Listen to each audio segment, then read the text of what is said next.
Hello, good morning, जोहार। मैं राजू और आप देख रहे हैं 24 झारखंड न्यूज। चलिए जानते हैं झारखंड की आज की 25 मुख्य बड़ी खबरों को। अभी नहीं थमेगा भारी बारिश का दौर, 6 जुलाई तक के लिए चेतावनी। झारखंड में 84% अधिक हुई बारिश। बंगाल की खाड़ी में निम्न दबाव वाला क्षेत्र काफी सक्रिय है। इससे झारखंड में लगभग सभी जिलों में रुक रुक कर बारिश हो रही है। मौसम विभाग ने 1 जुलाई को झारखंड के 5 जिलों में भारी बारिश का अलर्ट जारी किया है।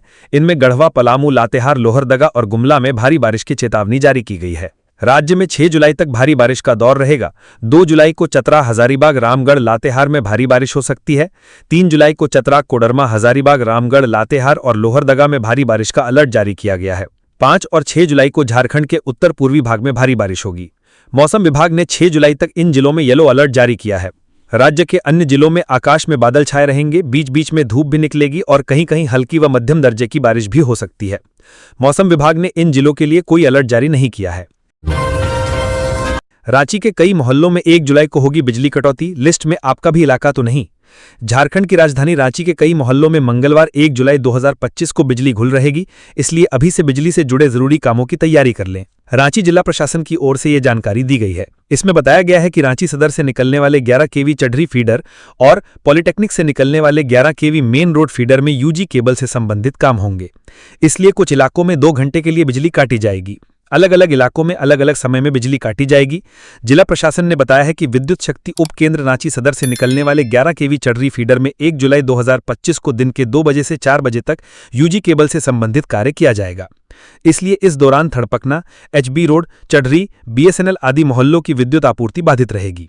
विद्युत शक्ति उप केंद्र पॉलिटेक्निक से निकलने वाले 11 केवी मेन रोड फीडर में 1 जुलाई 2025 को दिन के 10:30 बजे से 12:30 बजे तक यूजी केबल से संबंधित कार्य किया जाएगा।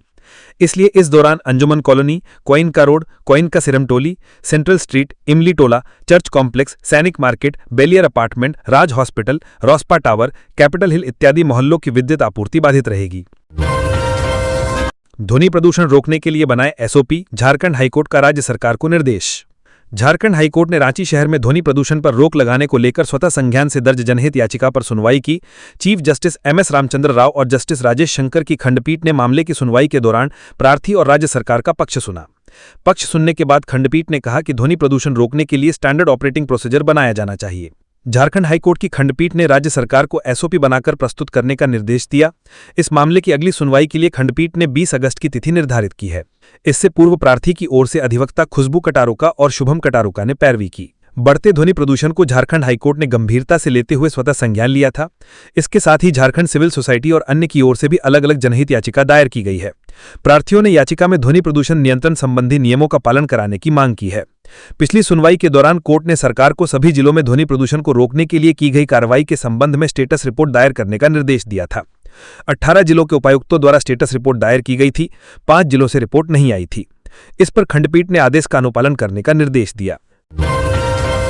सहायक आचार्य परीक्षा मामले में जेएसएससी पर झारखंड हाईकोर्ट नाराज, 2 जुलाई को अगली सुनवाई। झारखंड हाईकोर्ट के chief justice MS Ramchandra Rao और जस्टिस राजेश शंकर की खंडपीठ में सोमवार को प्रसिद्ध अर्थशास्त्री ज्याद्रेज की ओर से दायर जनहित याचिका पर सुनवाई हुई। खंडपीठ ने प्रारंभिक विद्यालय प्रशिक्षित सहायक आचार्य संयुक्त प्रतियोगिता परीक्षा की प्रगति रिपोर्ट पर नाराजगी जाहिर की। खंडपीठ ने कहा कि जेएसएससी निर्धारित शेड्यूल से काफी पीछे चल रहा है। जेएसएससी को समय सीमा निर्धारित करते हुए शपथ पत्र दायर करने का निर्देश दिया गया। इस मामले की अगली सुनवाई 2 जुलाई बुधवार को होगी। झारखंड हाईकोर्ट ने प्राथमिक और उच्च प्राथमिक विद्यालयों में शिक्षकों की नियुक्ति मामले में जेएसएससी पर नाराजगी जाहिर की।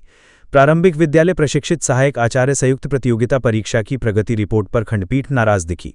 जेएसएससी ने पहले 26,000 प्राथमिक और उच्च प्राथमिक विद्यालयों के शिक्षकों की नियुक्ति के लिए समय सीमा देने का आग्रह किया था, लेकिन उसके अनुसार भी नियुक्ति प्रक्रिया में प्रगति नहीं हुई। झारखंड हाईकोर्ट के chief justice MS Ramchandra Rao और जस्टिस राजेश शंकर की खंडपीठ ने शिक्षक नियुक्ति प्रक्रिया की धीमी प्रगति पर नाराजगी व्यक्त करते हुए जेएसएससी को समय सीमा निर्धारित कर शपथ पत्र दायर करने का निर्देश दिया। भोगनाडीह में पुलिस और शहीद के वंशजों के बीच हिंसक झड़प, छोड़े गए आंसू गैस, पुलिस पर भी पथराव। हुल दिवस पर सिद्धो कान्हू की जन्मस्थली भोगनाडीह में ग्रामीणों और पुलिस के बीच विवाद हो गया। माहौल पूरी तरह से तनावपूर्ण हो गया। पुलिस को भीड़ को तितर-बितर करने के लिए आंसू गैस के गोले दागने पड़े, जिसके बाद भगदड़ मच गई। ग्रामीणों ने भी पुलिस पर पथराव भी किया।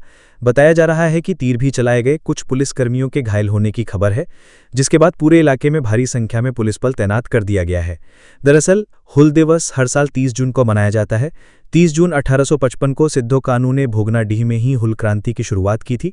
इसके सम्मान में हर साल भोगनाडीह में राजकीय कार्यक्रम का आयोजन भी किया जाता है। सिद्धो कानू हुल फाउंडेशन और अतु मांझी बैसी के बैनर तले भोगनाडीह में हर साल पंडाल लगाया जाता है। हुल दिवस पर वंशज मंडल मुर्मू के परिजन और परिवार के अन्य सदस्य सिद्धो कानू की पूजा करते हैं और गंगा के पवित्र जल में स्नान कराते हैं। उसके बाद ही मुख्यमंत्री या कोई अन्य पूजा या माल्यार्पण करता है। लेकिन इस बार जिला प्रशासन ने वंशजों को इसकी अनुमति नहीं दी गई। प्रशासन के मौखिक आदेश पर सुबह 10 बजे से पहले और शाम 4 बजे के बाद पूजा करने की अनुमति दी गई थी। इसको लेकर वंशज के परिजन पिछले 3 दिनों से आक्रोशित हैं। पुलिस ने अस्थायी पंडाल को हटा दिया था। इसके विरोध में वंशज के परिजन व समर्थकों ने सोमवार की सुबह सिद्धो कानू भोगनाडीह पार्क में ताला जड़ दिया। साथ ही किसी के लिए भी पूजा की अनुमति पर रोक लगा दी गई। पुलिस प्रशासन ने इसे खुलवाने का प्रयास किया, लेकिन समर्थक अड़े रहे। इस बीच माहौल तनावपूर्ण हो गया। भीड़ को तितर-बितर करने के लिए पुलिस को आंसू गैस के गोले दागने पड़े, जिससे भगदड़ मच गई।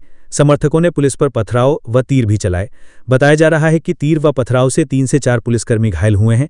सभी को इलाज के लिए भेजा गया है। घटना के बाद पूरे इलाके में पुलिस बल तैनात कर दिया गया है। फिलहाल माहौल पूरी तरह तनावपूर्ण।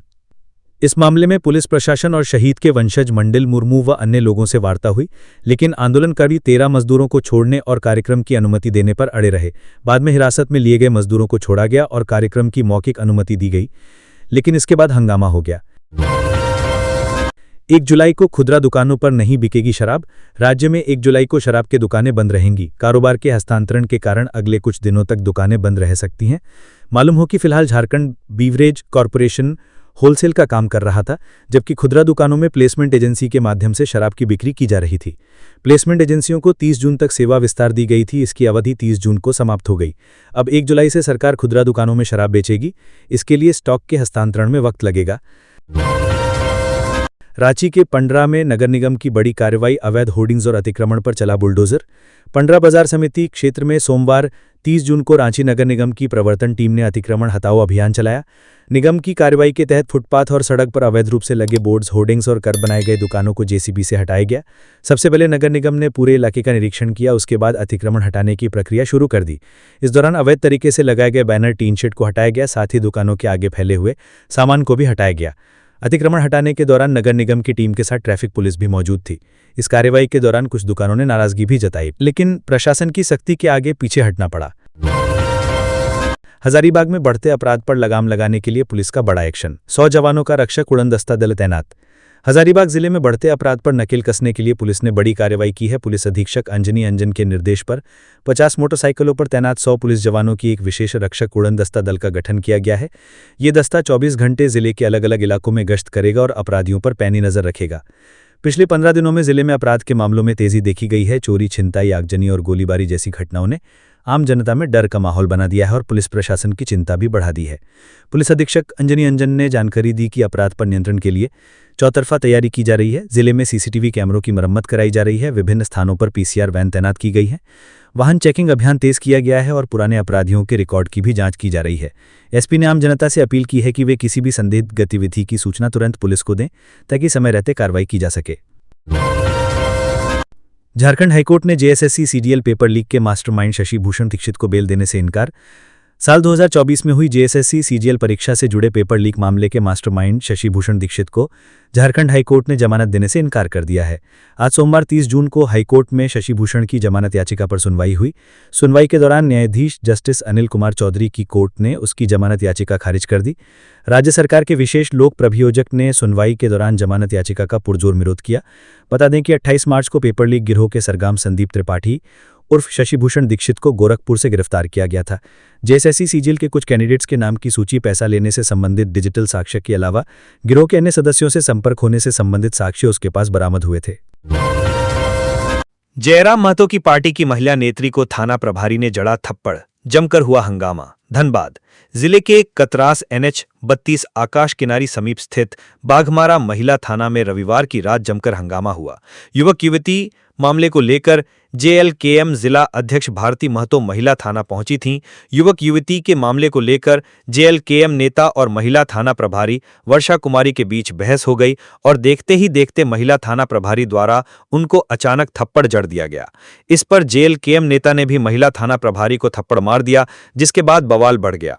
सूचना मिलने पर कतरास थाना प्रभारी असित कुमार महिला थाना पहुंचे और जेएलकेएम समर्थकों से बातचीत कर मामला शांत कराया। जेएलकेएम महिला मोर्चा की जिला अध्यक्ष भारती महतो ने बताया कि लड़की की मां और भाभी को थाना बुलाकर सुबह से बैठाकर रखा गया था, जबकि लड़के और उसके परिवार को महिला थाना प्रभारी द्वारा सुबह ही छोड़ दिया गया था। इसके बारे में पूछे जाने पर महिला थाना प्रभारी आग बबूला हो गई। इसके बाद महिला पुलिस कर्मियों को बुलाकर थाने से बाहर कर दिया गया। इसी बीच नोकझोंक होने लगी। इस दौरान महिला थाना प्रभारी वर्षा कुमारी ने थप्पड़ जड़ दिया। इसके बाद महिला मोर्चा की अध्यक्ष भारती महतो ने भी थाना प्रभारी वर्षा कुमारी को थप्पड़ मार दिया। जेएलकेएम महिला मोर्चा के जिला अध्यक्ष ने बताया कि किसी भी तरह की घटना होने पर व्यक्ति को सबसे पहले थाना आने का अधिकार है, न कि कोर्ट जाने का। अगर एक महिला पुलिस एक महिला के साथ इस तरह का व्यवहार करेगी तो जनता का भरोसा पुलिस प्रशासन के ऊपर से उठ जाएगा। इधर जिला अध्यक्ष को थप्पड़ मारने की खबर फैलते ही जेएलकेएम के दर्जनों कार्यकर्ता महिला थाने पहुंच गए। घटना की जानकारी डुमरी विधायक जयराम महतो को भी दी गई, लेकिन जिले से बाहर होने के कारण जयराम महतो समय पर नहीं पहुंच पाए। इधर घटना की सूचना मिलते ही कतरास थाना प्रभारी असित कुमार सिंह ने महिला थाना पहुंचकर लोगों को समझाया बुझाया। उधर महिला थाना प्रभारी वर्षा कुमारी ने इस मामले में कुछ भी बोलने से इनकार कर दिया। रांची की तस्वीर बदलने की तैयारी, शहर में 3300 करोड़ रुपए खर्च कर बिछेगा फ्लाईओवरों का जाल। झारखंड सरकार राजधानी रांची की सूरत बदलने की तैयारी कर रही है। रांची की यातायात व्यवस्था को सुदृढ़ और व्यवस्थित करने के लिए यहां फ्लाईओवरों का जाल बिछाया जाएगा। इसके लिए करीब 3300 करोड़ रुपए खर्च किए जाएंगे। राज्य सरकार कांटाटोली फ्लाईओवर और सिरमटोली फ्लाईओवर के सफलतापूर्वक निर्माण के बाद इस दिशा में तेजी से कदम बढ़ा रही है। बता दें कि सिरमटोली फ्लाईओवर के शुरू होने के साथ ही पथ निर्माण विभाग ने रांची के विभिन्न हिस्सों में आधा दर्जन से अधिक फ्लाईओवर के निर्माण की योजना पर काम शुरू कर दिया है। जिन जगहों पर फ्लाईओवर निर्माण प्रस्तावित हैं, वो पहले से ही चिन्हित हैं। इनमें से कुछ योजनाओं का डीपीआर भी तैयार हो चुका है, वहीं कुछ की फिजिबिलिटी रिपोर्ट भी तैयार कर ली गई है। सभी फ्लाईओवर के निर्माण के लिए अनुमानित लागत का भी आकलन कर लिया गया है। विभागीय सूत्रों के अनुसार इन सभी प्रस्तावित फ्लाईओवर के निर्माण पर करीब 3300 करोड़ रुपए खर्च करने की योजना है। हालांकि भू अर्जन और यूटिलिटी शिफ्टिंग पर होने वाला खर्च को इससे अलग रखा गया है। इस दौरान सहजानंद चौक से कांके रोड फ्लाईओवर, करमटोली चौक से बरियातू रोड फ्लाईओवर और अरगोड़ा चौक से डिबडी आरओबी फ्लाईओवर के निर्माण का रास्ता साफ हो गया है। सहजानंद चौक से कांके रोड फ्लाईओवर तक के लिए जल्द ही टेंडर निकाला जाएगा। इसके निर्माण कार्य पर भी करीब 350 करोड़ रुपए खर्च किए जाएंगे। इस योजना के तहत सहजानंद चौक के आगे से फ्लाईओवर बनेगा, जो कांके रोड में एसीबी कार्यालय के पहले तक बनेगा, और करमटोली चौक से बरियातू रोड फ्लाईओवर तक बनने वाले फ्लाईओवर को भी तकनीकी स्वीकृति मिल गई है। ये फ्लाईओवर करमटोली चौक से बरियातू रोड में 7 डे अस्पताल तक प्रस्तावित है। इसके निर्माण पर करीब 350 करोड़ रुपए खर्च होने का अनुमान है। इसका एक रैंप रिम्स के पास होगा। जेपीएससी की उत्तर पुस्तिकाओं में हुई अनियमितता की कराएं जांच, राज्यपाल सचिवालय का आयोग को निर्देश। झारखंड संयुक्त असैनिक सेवा प्रतियोगिता परीक्षा 2023 में उत्तर पुस्तिकाओं की जांच को लेकर उठे सवाल अब उच्च स्तर पर पहुंच गया है। इस संबंध में पूर्व मुख्यमंत्री रघुवर दास ने राज्यपाल संतोष कुमार गंगवार से पिछले दिनों मुलाकात कर इस मामले को संज्ञान में दिया था, जिसके बाद राज्यपाल सचिवालय ने झारखंड लोक सेवा आयोग को आवश्यक कार्यवाही का निर्देश दिया है।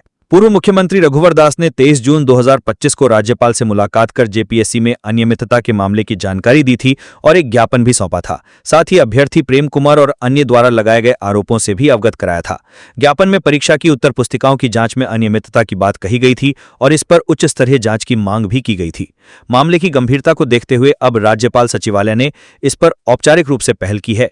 राज्यपाल सचिवालय से जारी पत्र में स्पष्ट रूप से बताया गया कि पूर्व मुख्यमंत्री रघुवर दास द्वारा राजभवन को दी गई जानकारी के तहत मूल प्रति झारखंड लोक सेवा आयोग को भेजी जा रही है। साथ ही आयोग को यह निर्देश दिया गया है कि वह इस मामले में नियमानुसार आवश्यक कार्यवाही सुनिश्चित करे। यह पत्र अपर सचिव एके सत्यजीत द्वारा जारी किया गया है, जिसमें बताया गया है कि आयोग को प्रेषित पत्र के साथ प्रेम कुमार और अन्य अभ्यर्थियों द्वारा दी गई शिकायतें संलग्न हैं। इन शिकायतों में दावा किया गया है कि परीक्षा में उत्तर पुस्तिकाओं की जांच में पक्षपात और अनुचित तरीके अपनाए गए हैं, जिससे कई योग्य उम्मीदवारों के साथ अन्याय हुआ है। राज्यपाल सचिवालय की ओर से पूर्व मुख्यमंत्री रघुवर दास को भी जेपीएससी को भेजे गए पत्र की सूचना भेज दी गई है।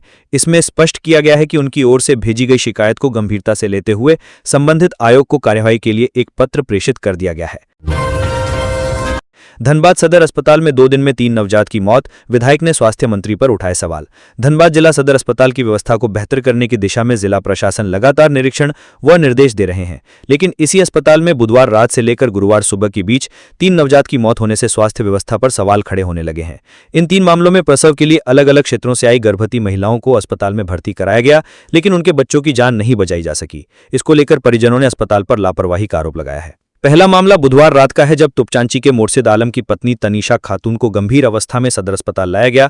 परिजनों का कहना है कि प्रसव के बाद नवजात को एनआईसीयू में रखने की जरूरत थी, लेकिन अस्पताल में आवश्यक सुविधा नहीं मिलने के कारण नवजात को मेडिकल कॉलेज रेफर किया जाने लगा। इसी दौरान नवजात ने दम तोड़ दिया। दूसरा मामला दोपहर 2 बजे का है, जब निरसा प्रखंड से एक गर्भवती महिला को सदर अस्पताल लाया गया। रास्ते में ही उनका आंशिक प्रसव हो चुका था। नवजात की हालत पहले से ही गंभीर थी। अस्पताल में प्रसव तो कराया गया, लेकिन नवजात को नहीं बचाया जा सका। वहीं मां का इलाज सदर अस्पताल में जारी है। तीसरी घटना गुरुवार सुबह 9 बजे की है, जब गोविंदपुर के तलत अंसारी की पत्नी शमा परवीन को सदर अस्पताल लाया गया। परिजनों ने बताया कि गोविंदपुर सामुदायिक स्वास्थ्य केंद्र में पहले प्रसव कराने की कोशिश की गई थी, लेकिन सफल नहीं होने पर उन्हें सदर अस्पताल रेफर किया गया। यहां पर प्रसव कराया गया, जिसमें नवजात की मौत हो गई। डीसी आदित्य रंजन ने कहा कि सदर अस्पताल में लाए गए तीनों नवजात की स्थिति गंभीर थी। डॉक्टर से इस बारे में बात हुई थी। सदर अस्पताल की स्वास्थ्य सेवा को ठीक करने की दिशा में काम हो रहा है। वहीं एनएचएम निदेशक ने कहा कि सदर अस्पताल में 3 नवजात की मौत मामले की जांच चल रही है। झारखंड में 30 लाख लाभुकों को नहीं मिल पा रहा फ्री यात्रा का लाभ। मुख्यमंत्री ग्राम गाड़ी योजना के तहत वर्तमान में झारखंड के विभिन्न जिलों में कुल 601 मार्गों पर 127 बस और अन्य वाहनों का परिचालन हो रहा है, लेकिन यह लक्ष्य से केवल आधा है। परिवहन विभाग के अनुसार योजना के तहत छात्र छात्राओं, झारखंड आंदोलनकारी, दिव्यांग, 60 साल या उससे ज्यादा उम्र के बुजुर्ग को मुफ्त यात्रा का लाभ दिया जाना है। इसे लेकर 1 साल पहले ऐसे लाभुकों की पहचान कर उनके बीच स्मार्ट कार्ड वितरित किया जाना था, जो अब तक लाभुकों को नहीं मिला है। जानकारी के अनुसार योजना के लाभुकों के बीच स्मार्ट कार्ड बांटने के लिए योजना प्राधिकरण समिति ने सैद्धांतिक सहमति दे दी थी। राज्य परिवहन विभाग की ओर से प्रस्ताव को अंतिम रूप देकर कैबिनेट की मंजूरी के लिए भेजा जाना था, लेकिन 1 साल बाद भी विभाग यह तय नहीं कर पाया है कि लाभुकों तक स्मार्ट कार्ड कैसे पहुंचाया जाए। मुख्यमंत्री ग्राम गाड़ी योजना का उद्देश्य पंचायतों को अनुमंडल से और अनुमंडल को जिला मुख्यालय से जोड़ना है, ताकि गांव के बच्चे बच्चियां उच्च शिक्षा के लिए गांव से निकलकर मुख्यालय तक निःशुल्क आसानी से पहुंच सकें। इसके अलावा दिव्यांग, आंदोलनकारी, बुजुर्ग आदि को भी मुफ्त में बस सुविधा मिले। खर्च का वहन विभाग द्वारा किए जाने का प्रावधान है। भोगनाडीह में ग्रामीणों पर हुए लाठीचार्ज पर भड़के बाबूलाल मरांडी, कहा सरकार और प्रशासन ने की गुंडागर्दी। साहिबगंज जिले के बरहेट प्रखंड के भोगनाडीह में आज 30 जून को ग्रामीणों और प्रशासन के बीच हुए भारी बवाल पर अब भाजपा प्रदेश अध्यक्ष बाबूलाल मरांडी की प्रतिक्रिया सामने आई है। उन्होंने ग्रामीणों पर हुए लाठीचार्ज और आंसू गैस के प्रयोग की घटना को अत्यंत निंदनीय और दुर्भाग्यपूर्ण बताया। उन्होंने कहा कि आज की इस बर्बरता ने अंग्रेजी हुकूमत के दौर की यादें ताजा कर दी है। हूल क्रांति की भूमि पर 6 पीढ़ियों के बाद एक बार फिर से सीधो कान्हों के वंशजों को अत्याचार और अन्याय के विरुद्ध सड़क पर उतरना पड़ा। बाबूलाल मरांडी ने बताया कि घटना की पूरी जानकारी लेने के लिए उन्होंने भोगनाडीह गांव में रहने वाले सीधो कान्हों के वंशज मंडल मुर्मू से फोन पर बात की। मंडल मुर्मू ने बताया कि सीधो कान्हों के वंशज और गांव वाले पहले पूजा करना चाहते थे, लेकिन प्रशासन ने उन्हें पहले पूजा करने से रोका और जबरन ताला तोड़ दिया। इसी बात को लेकर आक्रोशित ग्रामीण प्रशासन के साथ भिड़ गए। बाबूलाल मरांडी ने इस पूरी घटना को सरकार और प्रशासन की गुंडागर्दी बताया। उन्होंने कहा प्रशासन ने बेवजह ग्रामीणों पर लाठियां बरसाईं। गांव और परिवार के लोगों का पहला हक बनता है पूजा करने का, लेकिन प्रशासन ने जिद की और ताला तोड़ दिया। बाबूलाल मरांडी ने इस पूरी घटना पर सरकार की निंदा करते हुए सोशल मीडिया प्लेटफॉर्म एक्स पर लिखा, घुसपैठियों की गोद में बैठी राज्य सरकार नहीं चाहती कि झारखंड का आदिवासी समाज अपने पुरखों की वीर गाथाओं और बलिदानों से प्रेरित होकर अपनी अस्मिता और अधिकारों की रक्षा के लिए संगठित हो। गुमला पुलिस ने मोटरसाइकिल चोर गिरोह का किया खुलासा, 5 बाइक बरामद, 5 गिरफ्तार। गुमला जिले में पुलिस ने मोटरसाइकिल चोर गिरोह का खुलासा किया है। सीडीपीओ गुमला सुरेश प्रसाद यादव ने प्रेस वार्ता में जानकारी देते हुए बताया कि गुमला में मोटरसाइकिल चेकिंग के दौरान एक मोटरसाइकिल का कागजात प्रस्तुत नहीं किया गया। पूछताछ के क्रम में पता चला कि चोरी की मोटरसाइकिल पर फर्जी नंबर प्लेट लगाकर बेचा जा रहा था। मामले की गंभीरता को देखते हुए पुलिस ने तत्परता से कार्रवाई करते हुए आरोपी की निशानदेही पर छापेमारी की। इस दौरान 5 मोटरसाइकिल बरामद की गई। रामगढ़ के भैरवी नदी में डूबे युवक का शव तीसरे दिन तेनूघाट डैम से बरामद। रजरप्पा स्थित भैरवी नदी में डूबे युवक शशि कुमार का शव 3 दिन बाद सोमवार को तेनूघाट डैम से बरामद किया गया। तेनूघाट अनुमंडल अस्पताल में शव का पोस्टमार्टम कराने के बाद परिजनों को सौंप दिया गया। थाना प्रभारी कृष्ण कुमार ने कहा कि 3 दिनों के अथक प्रयास के बाद युवक का शव बरामद किया गया। रजरप्पा पुलिस शव की खोज में जुटी हुई थी। पहले दिन मछुआरों व गोताखोरों की मदद से शव को ढूंढने का प्रयास किया गया। दूसरे दिन पुलिस ने एनडीआरएफ की मदद ली। एनडीआरएफ की टीम काफी मशक्कत के बाद शव को तेनूघाट डैम से बरामद करने में सफल हुई। रेल यात्रा हुई महंगी, आज से बढ़ जाएगा किराया, जाने किस क्लास में कितना होगा असर। रेल मंत्रालय ने 1 जुलाई 2025 से यात्री किराए में बदलाव की घोषणा की है। इस फैसले से गैर एसी मेल और एक्सप्रेस ट्रेनों के किराए में प्रति किलोमीटर 1 पैसे, जबकि एसी, ईसी, एग्जीक्यूटिव क्लास और ईए अर्थात एसी फर्स्ट क्लास श्रेणियों में प्रति किलोमीटर 2 पैसे की मामूली बढ़ोतरी होगी। हालांकि उपनगरीय, सिंगल जर्नी और मासिक सीजन टिकटों के किराए में कोई वृद्धि नहीं की गई है, जिससे दैनिक यात्रियों को राहत मिलेगी। सेकंड क्लास ऑर्डिनरी अर्थात साधारण द्वितीय श्रेणी में 500 किलोमीटर तक की यात्रा के लिए कोई किराया वृद्धि नहीं होगी, लेकिन 501 से 1500 किलोमीटर के लिए 5 रुपए, 1501 से 2500 किलोमीटर के लिए 10 रुपए और 2501 से 3000 किलोमीटर के लिए 15 रुपए की बढ़ोतरी की गई है। इसी तरह स्लीपर क्लास और साधारण प्रथम श्रेणी साधारण के किराए में आधा पैसा प्रति किलोमीटर की वृद्धि की गई है। यात्रियों के लिए राहत की बात यह है कि आरक्षण शुल्क और सुपरफास्ट सरचार्ज शुल्क में कोई बदलाव नहीं होगा। ये शुल्क जहां भी लागू होते हैं अतिरिक्त रूप से लगाए जाते रहेंगे। समय समय पर जारी निर्देशों के अनुसार लागू होने पर जीएसटी भी लगाया जाता रहेगा। रांची नगर निगम ने टैक्स वसूली में बनाया रिकॉर्ड। रांची नगर निगम ने इस बार होल्डिंग टैक्स वसूली में नया रिकॉर्ड बनाया है। वर्ष 2025-26 की पहली तिमाही अप्रैल-जून में निगम ने करीब 39.33 करोड़ रुपए होल्डिंग टैक्स की वसूली की है। ये झारखंड में किसी भी नगर निगम द्वारा अब तक की सबसे बड़ी वसूली है। निगम ने इस साल 30 जून तक टैक्स भरने वालों को 10% की छूट दी थी। इसका फायदा काफी लोगों ने उठाया, जिससे टैक्स वसूली में बढ़ोतरी देखी गई है। इस बार कुल 81,320 करदाताओं ने समय पर टैक्स जमा किया, जो पिछले वर्षों के मुकाबले ज्यादा है। वर्ष 2024-25 में 76,527 करदाताओं के 32.39 करोड़ रुपए, 2023-24 में 72,435 करदाताओं से 27.04 करोड़ रुपए व 2022-23 में 55,181 करदाताओं से 21.90 करोड़ रुपए टैक्स की वसूली हुई थी। नगर निगम ने लोगों का आभार जताते हुए कहा कि टैक्स में मिली रकम शहर को साफ सुथरा, सुंदर और विकसित बनाने में खर्च की जाएगी। खुंटी में दर्दनाक हादसा, पेड़ से टकराई बाइक, 3 युवकों की मौत। खुंटी जिला के कर्रा थाना क्षेत्र से इस वक्त बहुत बड़ी खबर निकलकर सामने आ रही है। इलाके के संगोर के पास एक भीषण सड़क हादसा हुआ है, जिसमें 3 युवकों की मौके पर ही मौत हो गई है। जानकारी के अनुसार एक ही बाइक पर 3 युवक सवार थे और काफी रफ्तार से बाइक चला रहे थे। तभी बाइक सड़क किनारे के एक पेड़ से जाकर टकरा गई, जिसमें बाइक सवार तीनों युवकों ने मौके पर ही दम तोड़ दिया। घटना की सूचना मिलने के बाद पुलिस मौके पर पहुंची और शवों को थाना लेकर गई है, जहां पहचान करने के बाद पोस्टमार्टम के लिए भेजा जाएगा। तीनों मृतक की अब तक पहचान नहीं हो पाई है। स्थानीय लोगों ने बताया कि होंडा साइन की रफ्तार इतनी ज्यादा थी कि बाइक के परखच्चे उड़ गए और तीनों युवक दूर जाकर गिरे। घटनास्थल पर जुटे स्थानीय लोगों ने तीनों युवकों को नजदीक के अस्पताल ले गए, जहां डॉक्टरों ने उन्हें मृत घोषित कर दिया। भारी बारिश के बीच जयराम महतो की स्कॉट गाड़ी दुर्घटनाग्रस्त, गाड़ी पर सवार सभी लोग घायल। डुमरी विधायक जयराम महतो के काफिले में चल रही स्कॉट गाड़ी रविवार की रात दुर्घटनाग्रस्त हो गई है। घटना बलरामपुर पुरुलिया के बीच हुई है। इस हादसे में गाड़ी पर सवार सभी लोग घायल बताए जा रहे हैं। हालांकि किसी को गंभीर चोट नहीं आई है। सभी घायलों को इलाज के लिए अस्पताल में भर्ती कराया गया है, जहां फिलहाल सभी का इलाज चल रहा है। विधायक जयराम महतो ने बताया, कल रविवार को चाईबासा से लौटते वक्त बलरामपुर से पुरुलिया के बीच ये हादसा हुआ है। भारी बारिश के कारण गाड़ी अनियंत्रित होकर दुर्घटनाग्रस्त हो गई। गाड़ी पर सवार सभी लोगों को हल्की चोटें आई हैं। सभी घायलों का इलाज चल रहा है। सभी खतरे से बाहर हैं। मिली जानकारी के अनुसार उक्त गाड़ी विधायक जयराम महतो की गाड़ी के ठीक आगे चल रही थी। गाड़ी के अनियंत्रित होते ही जयराम महतो की गाड़ी के ड्राइवर ने तत्परता दिखाते हुए तुरंत ब्रेक लगाया, जिससे एक बड़ा हादसा टल गया। चालक की सूझबूझ से विधायक जयराम महतो सुरक्षित हैं। मछलियों से भरा पिकअप वैन दुर्घटनाग्रस्त, मछली पकड़ने की लगी होड़। पेपरवार में जिंदा मछलियों से भरा एक पिकअप वैन बचरा 4 नंबर चौक के निकट सोमवार दोपहर दुर्घटनाग्रस्त हो गया। इस दौरान वाहन में रखी काफी संख्या में मांगुर मछलियां पास के नाले में जमा पानी में चली गईं। कुछ मछलियां सड़क किनारे छटपटाती दिखीं। फिर क्या था, लोग मछलियों पर टूट पड़े। लोग जाल व डंगे लेकर नाले में कूद पड़े। काफी देर तक फोकट की मछली पाने की लालसा में वहां तमाशा जैसा दृश्य उत्पन्न हो गया। कोई मछलियों को पकड़कर पॉलीथीन में डाल रहा था, कोई मोटरसाइकिल की डिक्की में, और जिनके पास कुछ भी नहीं था वे जिंदा मछलियों को जेब में डाल रहे थे। जिन्हें मछली मिल गई वे काफी खुश थे, जिन्हें नहीं मिली वे नाले का चक्कर लगा रहे थे। तमाशा बनता देख पुलिस ने वाहन में बची मछलियों की लूटपाट से बचाने के लिए सुरक्षा बल तैनात कर दिया। वाहन के चालक ने बताया कि वो पश्चिम बंगाल से मछलियों को लेकर औरंगाबाद जा रहा था। वाहन में 1500 किलो मछली लदी थी।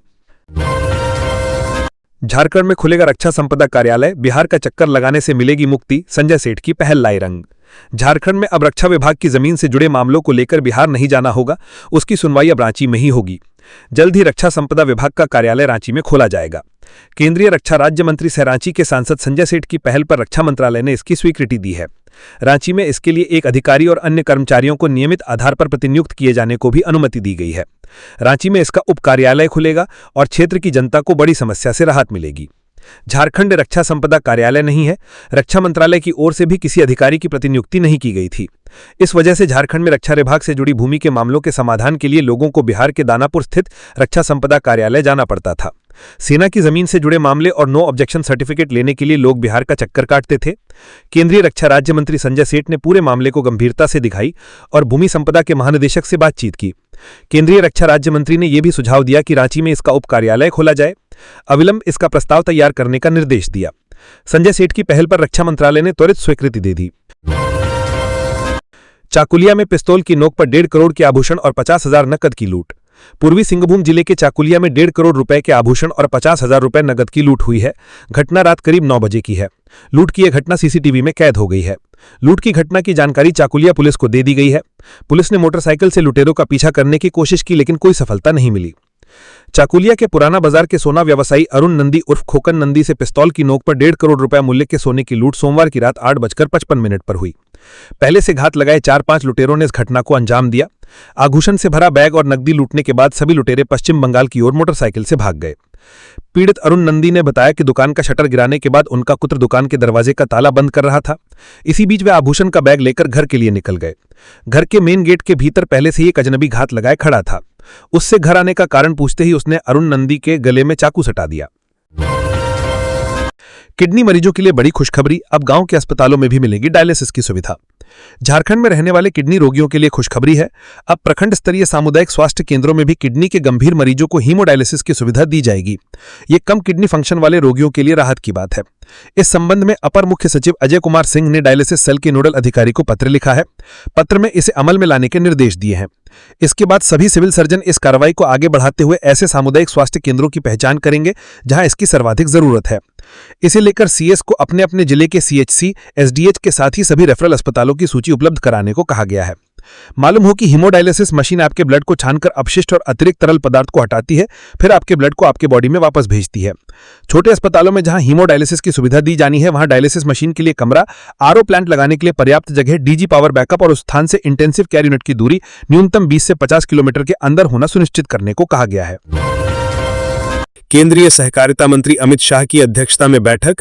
कृषि मंत्री शिल्पी ने झारखंड के लिए मांगा विशेष सहयोग। केंद्रीय सहकारिता मंत्री अमित शाह की उपस्थिति में सोमवार को नई दिल्ली में आयोजित बैठक में झारखंड की कृषि मंत्री शिल्पी नेहा तिर्की ने हिस्सा लिया।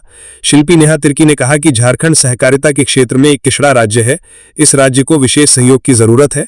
उन्होंने कहा कि केंद्र सरकार को कई मामलों में नीतिगत हस्तक्षेप करने की आवश्यकता है।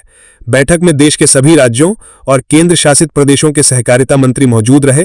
मंत्री ने कहा कि राज्य में 4400 एमपीएससी कार्यरत हैं जो आर्थिक रूप से कमजोर हैं। उन्होंने केंद्रीय सहकारिता मंत्रालय से इनमें से कुछ चुनिंदा एमपीएससी को आर्थिक रूप से मदद पहुंचाने की मांग की। शिल्पी नेहा तिर्की ने कहा कि झारखंड में भंडारण क्षमता को बढ़ाने के लिए गोदाम का निर्माण आवश्यक है। उन्होंने केंद्रीय सहकारिता मंत्री से आग्रह किया कि पैक्स के द्वारा गोदाम निर्माण में 100% का सहयोग करना चाहिए। मंत्री ने कहा कि वर्तमान में देश में फसल के भंडारण क्षमता मात्र 14% है।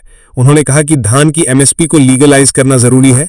देश भर में 8 लाख कोऑपरेटिव सोसाइटी हैं, लेकिन मात्र 1500 ही एसटीएससी कोऑपरेटिव सोसाइटी का संचालन हो रहा है।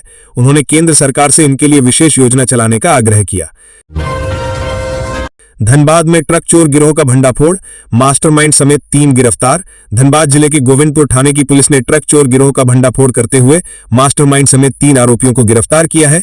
यह जानकारी मुख्यालय 1 डीएसपी शंकर कामती ने सोमवार को प्रेस वार्ता में दी। उन्होंने बताया कि गोविंदपुर थाना प्रभारी विष्णु प्रसाद राउत के नेतृत्व में गठित विशेष टीम ने इस ऑपरेशन को अंजाम दिया है। पुलिस ने आरोपियों के पास से 10,05,000 रुपए नगद, 11 ट्रकों के पार्ट्स, बॉडी कटिंग उपकरण, गैस कटर और 3 मोबाइल फोन बरामद किए हैं। गिरफ्तार आरोपियों में गिरोह का मास्टरमाइंड मुख्तार अंसारी, दिलीप ठाकुर उर्फ विवेक मुखर्जी और राजीबुल शेख शामिल हैं। डीएसपी ने बताया कि यह गिरोह लंबे समय से ट्रक चोरी की घटनाओं में संलिप्त था। चोरी के ट्रकों को काटकर उनके पार्ट्स अलग अलग स्थानों पर बेच दिए जाते थे। तीनों आरोपियों को जेल भेज दिया गया। पुलिस गिरोह के अन्य सदस्यों की गिरफ्तारी के लिए छापेमारी कर रही है। मुख्यमंत्री हेमंत सोरेन ने कहा, लगातार बारिश से होने वाली परेशानी पर है सरकार की नजर। मुख्यमंत्री हेमंत सोरेन ने राज्यवासियों से कहा है कि मानसून की शुरुआत में ही झारखंड में हो रही लगातार बारिश चिंता का विषय है। बारिश के कारण प्रभावित लोगों के साथ सरकार खड़ी है और उन्हें हर संभव सहायता पहुंचाई जाएगी। मुख्यमंत्री ने कहा है कि झारखंड में मानसून अभी शुरू ही हुआ है और शुरुआत से ही बारिश की तीव्रता चिंता का विषय है। यह परिवर्तन पर्यावरण के दृष्टिकोण से हो रहे हैं।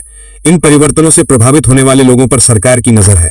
मालूम है कि झारखंड में मानसून की शुरुआत से ही लगातार बारिश हो रही है। इससे झारखंड के कई हिस्सों में बाढ़ जैसे हालात पैदा हो गए हैं। ऐसी परिस्थिति में मुख्यमंत्री हेमंत सोरेन ने एक्स के माध्यम से एक वीडियो साझा कर राज्यवासियों को आश्वस्त किया है कि सरकार उन सभी लोगों के साथ खड़ी है जो इस बारिश में प्रभावित हुए हैं और वे सभी सरकार की निगरानी में है। रामगढ़ में भारी बारिश में कई कच्चा मकान गिरे, लोग हुए बेघर। रामगढ़ जिले के रजरप्पा क्षेत्र में पिछले 3 दिनों से लगातार भारी बारिश हो रही है। जनजीवन पूरी तरह अस्त व्यस्त हो गया है। वहीं क्षेत्र में कई लोगों के कच्चा मकान ध्वस्त हो गए हैं। कई जगह पेड़ गिरने की भी सूचना है। लगातार बारिश से कई इलाकों में विद्युत आपूर्ति ठप रही। मिली जानकारी के अनुसार लगातार बारिश के कारण चित्रपुर कुर्मी टोला निवासी संजोती देवी, ममता देवी, आशा देवी, बबीता देवी सहित कई लोगों का खपरेल मकान गिर गया। अब इन परिवारों के समक्ष रहने की विकट समस्या उत्पन्न हो गई है। कई परिवार किराए के मकान में रहने को मजबूर हैं। पीड़ित परिवारों ने जिला प्रशासन से मुआवजा और आवास योजना का लाभ देने की मांग की है। हजारीबाग में स्वर्ण व्यवसायियों को मिल रही धमकी, कारोबारियों ने सांसद और एसपी से मुलाकात की। हजारीबाग जिले में स्वर्ण कारोबारी दहशत में है। 22 जून को सदर थाना क्षेत्र अंतर्गत श्री ज्वेलर्स पर 7 राउंड गोली चलने के बाद 2 अन्य स्वर्ण व्यवसायियों को लेवी के लिए धमकी मिली है। धमकी के बाद स्वर्ण व्यवसायी इस बात को लेकर दहशत में है कि वो व्यवसाय कैसे करें। हजारीबाग सांसद मनीष जायसवाल ने 2 बार जिला एसपी से मुलाकात कर सुरक्षा की मांग की है। हजारीबाग में अपराधी बेखौफ हो गए हैं। 22 जून को सदर थाना क्षेत्र अंतर्गत श्री ज्वेलर्स पर 7 राउंड गोली चलने के बाद 2 अन्य स्वर्ण व्यवसायियों को धमकी मिली है, जिसमें 10 लाख रुपए लेवी की मांग की गई है। इस घटना के बाद से कारोबारी दहशत में है। इसको लेकर व्यवसायियों ने सुरक्षा की मांग की है। 2 बार हजारीबाग सांसद मनीष जायसवाल ने पुलिस अधीक्षक से मुलाकात कर सुरक्षा की मांग की है। स्वर्ण व्यवसायिक संघ ने सोमवार को भी हजारीबाग सांसद के साथ पुलिस अधीक्षक अंजनी अंजन से मुलाकात कर उन्हें स्थिति से अवगत कराया है। व्यवसायियों का कहना है कि अज्ञात अपराधी मोबाइल और व्हाट्सएप के जरिए धमकी देते हुए लेवी की मांग कर रहे हैं, जिस कारण कारोबारी अपनी दुकानें खोलने में भी डर रहे हैं। हजारीबाग एसपी अंजनी अंजन ने कहा कि इसे देखते हुए पेट्रोलिंग की गश्ती बढ़ा दी गई है। अलग से पेट्रोलिंग टीम का गठन किया गया है। जितनी भी धमकियां मिली हैं सभी को लेकर एसआईटी का गठन किया गया है। बहुत जल्द अपराधी गिरफ्त में होंगे। एसपी ने स्वर्ण व्यवसायियों को विश्वास दिलाया है कि पुलिस सभी कारोबारियों को सुरक्षा देने के लिए वचनबद्ध है। ऐसी कोई भी घटना की पूर्ण आवृत्ति नहीं होगी जो पहले हुई है। हजारीबाग में गिरती कानून व्यवस्था को लेकर हजारीबाग सांसद ने चिंता जाहिर की है, तो दूसरी ओर जिला प्रशासन लोगों को आश्वस्त कर रही है कि सुरक्षा के पुख्ता इंतजाम किए जा रहे हैं। तो ये थी आज की झारखंड की टॉप बड़ी खबरें। इसी तरह झारखंड की हर छोटी सी बड़ी खबर देखने के लिए आप हमारे चैनल 24 झारखंड न्यूज को सब्सक्राइब करके बेल आइकन प्रेस कर ले, जिससे झारखंड की हर छोटी सी बड़ी खबर की अपडेट आप तक पहुंचता रहे। तो आज के लिए बस इतना ही। हमें दीजिए इजाजत, फिर मिलते हैं नेक्स्ट न्यूज में।